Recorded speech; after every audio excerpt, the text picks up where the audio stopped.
जेकाबाद जा माण्हू सुठा सुठा मुझे ज़िले जा माण्हू सुठा सुठा जेकाबाद जा माण्हू अल्लाह जे करम सां ख़ैर ख़ैरियत सां जेकाबाद शहर में असांजी एंट्री थी चुकी है।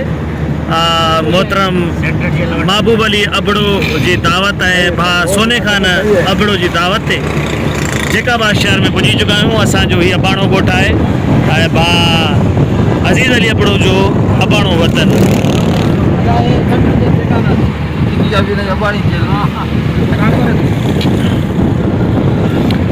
जेकाबाद सेंट्रल जेल साम्हूं ॾिसी रहिया आहियो।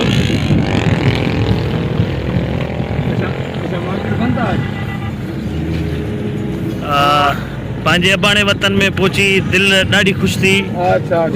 काफ़ी सालन खां पोइ असांजो अचणु थियो संगत सां गॾु ऐं वाहिद बश खोखर जो अबाणो ॻोठ बि घुमियासीं माशाल्लाह।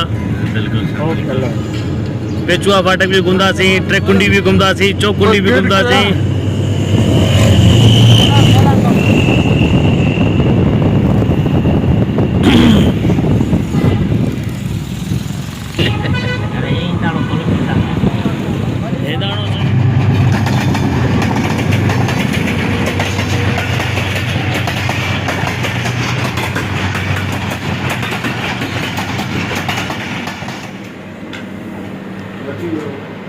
अस्सलाम वालेकुम दोस्तों, जेकमाबाद शहर साईं महबूब अली अबड़ो जी ओताक ते साईं सोनो खान जी बैठक ते असांजी दावत हुई।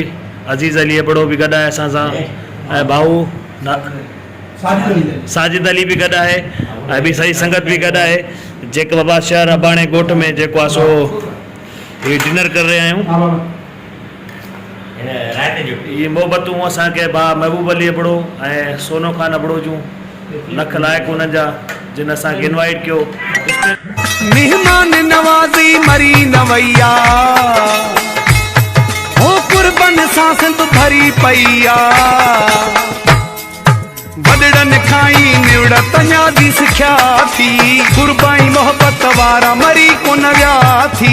अञा आहिनि आबादो ताकू अञा आहिनि आबादो।